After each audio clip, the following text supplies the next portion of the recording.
हाच या कथेचा हेत श्रोतया भावा तात्पर्ये विदित इतुकेची माझे मनोगत दत्तचित्त परिसाजी ओवी बद्ध टीका केली विद्वज्जनासी मान्य झाली गणुदासांची मनीषा फिटली आशंका राहिली पै एक मांडिली ती पंडितांसमोर उहापोह केला थोर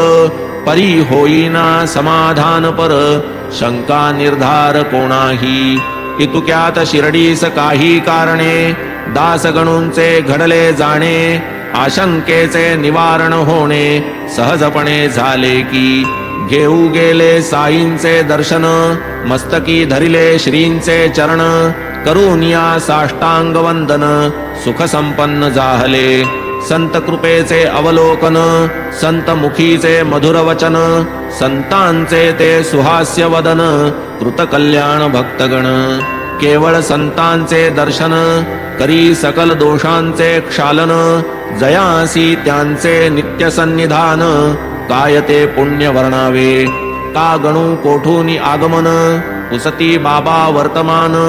कुशल आहे ना समाधान चित्त प्रसन्न सर्वदा गणुदास देती प्रत्युत्तर असता आपुले कृपाछत्र किमर्थ भावे म्या खिन्नांतर आनंद निर्भर असे मी आपणही हे सर्व जाणता लोकोपचारार्थ प्रश्न करिता मी ही जाणून आहे चित्ता कुशल वृत्ता कापुसता स्वये मज करवी आरंभ करविता पुढे तो रंगारूपास येता मध्येच ऐसी मेख मारिता कोणाही उकलिता उकलेना